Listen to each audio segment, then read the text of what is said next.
Hello students, welcome again in my free tutorial YouTube channel.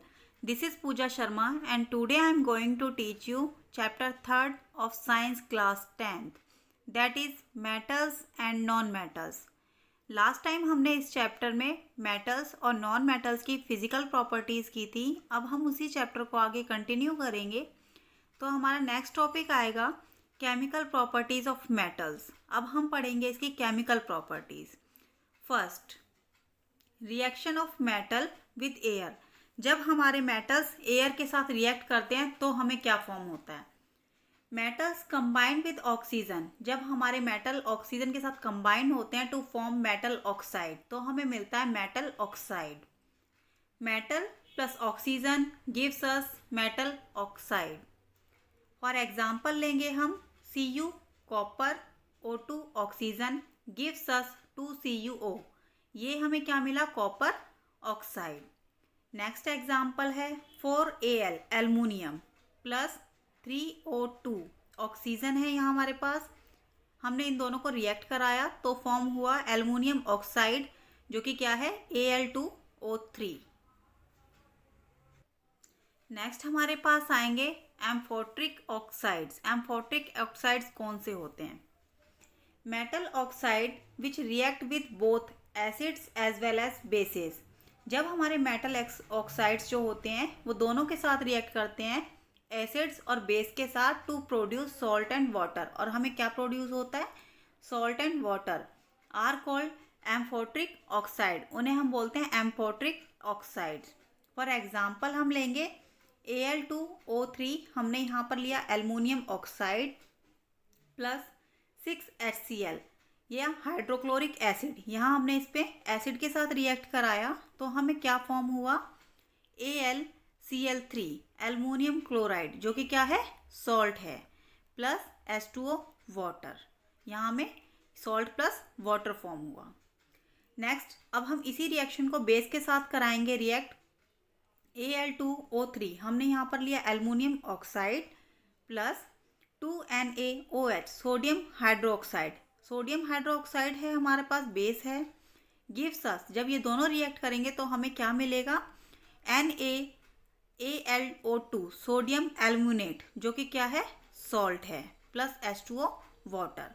दोनों ही conditions में हमें salt plus water मिला तो ये इन्हें हम बोलते हैं एम्फोट्रिक ऑक्साइड्स. नेक्स्ट है reaction of metal with water. जब हमारे मेटल्स वाटर के साथ रिएक्ट करेंगे तो हमें क्या क्या फॉर्म होगा? अब हम उनके बारे में पढ़ेंगे.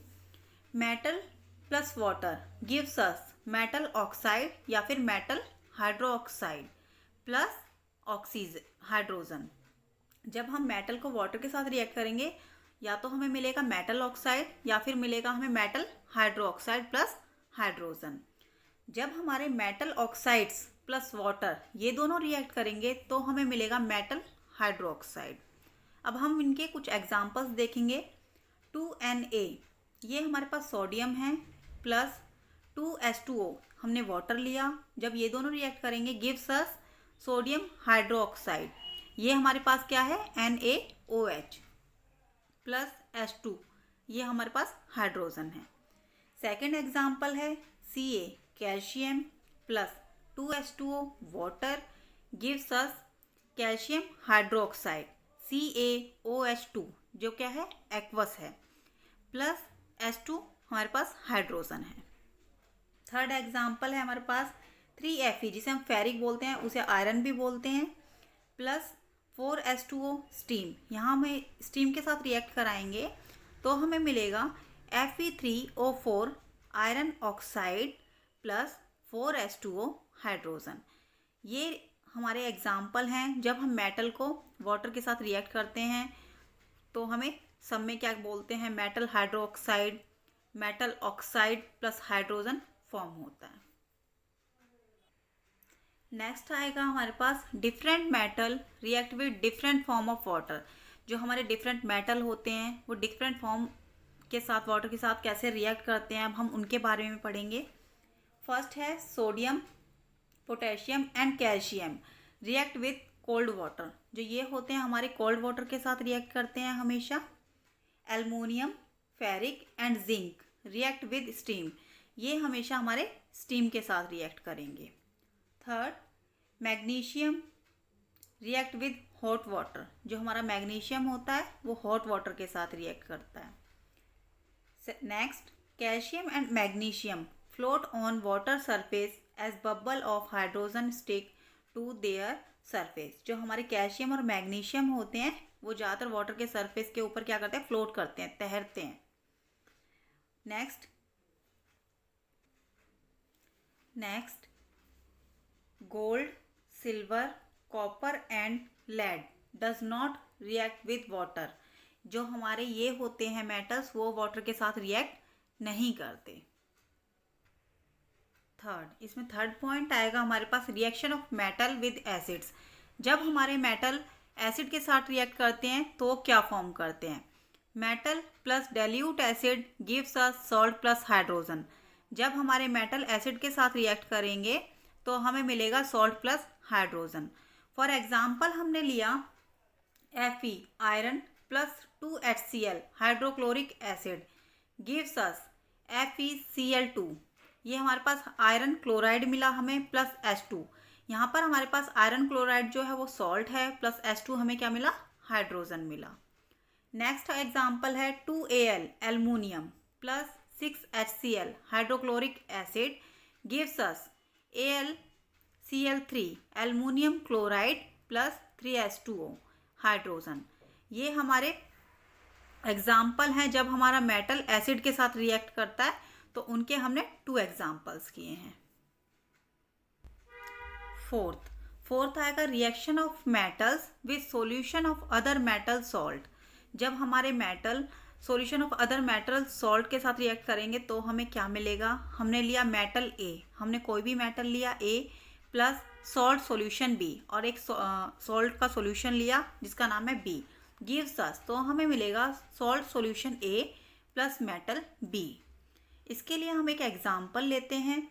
हमने लिया Fe जो कि क्या है, आयरन है, वो क्या किस कलर का है, ग्रे, प्लस CuSO4, ये हमारे पास कॉपर सल्फेट है जो कि क्या है, हमारे पास ब्लू सॉल्यूशन है, gives us FeSO4 iron sulphate. जब इसका कलर कैसा हो जाएगा, ग्रीनिश सॉल्यूशन की तरह हो जाएगा इसका कलर, प्लस Cu कॉपर जो कि क्या होगा, रेड ब्राउन होगा। ये हमारा एग्जाम्पल था reaction of metals with solution of other salt with solution of other metal salts. Next हमारे पास आएगा रिएक्टिविटी सीरीज। रिएक्टिविटी सीरीज क्या होते हैं, it is a list of metals arranged in the decreasing order of reactivity. जिसमें metals होते हैं हमारे वो अरेंज्ड होते हैं डिक्रीजिंग ऑर्डर ऑफ रिएक्टिविटी में।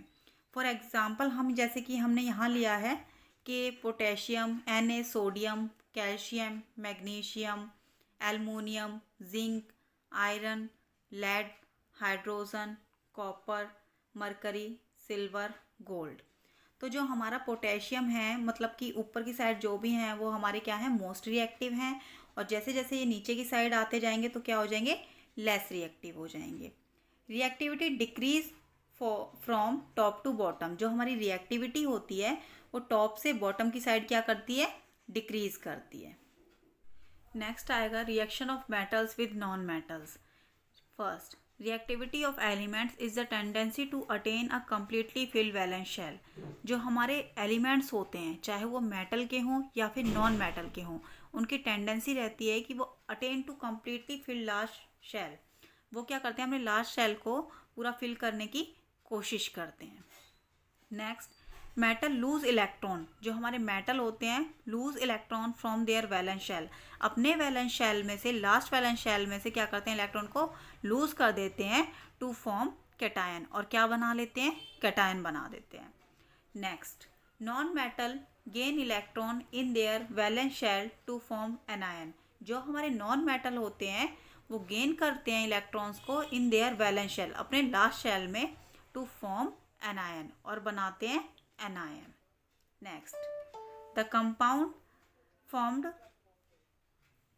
Bye the transfer of electrons from metal to non metal, एक ऐसा कंपाउंड जो फॉर्म्ड होता है by through transfer of electrons from metal to non metal, उसे हम बोलते हैं ionic compound and electrovalent compound. Next, अब हम पढ़ेंगे प्रॉपर्टीज ऑफ आयोनिक कंपाउंड। जो हमने आयोनिक कंपाउंड पढ़ा था, अब हम उनकी प्रॉपर्टीज करेंगे। First, physical nature. They are solid and hard. जो हमारे आयोनिक कंपाउंड होते हैं वो सॉलिड होते हैं और हार्ड होते हैं। जर्नली ब्रिटाइल, और जनरली ब्रिटाइल भी होते हैं। Second, melting and boiling point. They have high melting point and boiling point. जो हमारे आयनिक कंपाउंड होते हैं उनका हाई मेल्टिंग पॉइंट होता है और हाई बॉइलिंग पॉइंट होता है। Next, solubility. Soluble in water but not in kerosene, petrol etcetera. जो हमारे आयोनिक कंपाउंड होते हैं वो वाटर में तो सोल्यूबल होते हैं बट नॉट इन कैरोसिन और पेट्रोल। कैरोसिन और पेट्रोल में वो सोल्यूबल नहीं होते। Next, conduction of electricity. They conduct electricity in molten state. जो हमारे आयनिक कंपाउंड होते हैं वो इलेक्ट्रिसिटी कंडक्ट करते हैं जब वो मोल्टन स्टेट में होते हैं। And solution from but not in solid state. And क्या कहते हैं, जब वो सॉलिड स्टेट में होते हैं तो वो इलेक्ट्रिसिटी कंडक्ट नहीं करते। यहाँ पर हमारा आयोनिक कंपाउंड कंप्लीट होता है। उसी के साथ आज हम इतना ही पढ़ेंगे। आगे का नेक्स्ट टाइम इसको कंटिन्यू करेंगे। अगर आपको यहाँ तक हम कोई भी डाउट होता है तो आप हमारे कमेंट बॉक्स में कमेंट करके अपने डाउट को क्लियर कर सकते हैं। Thank you.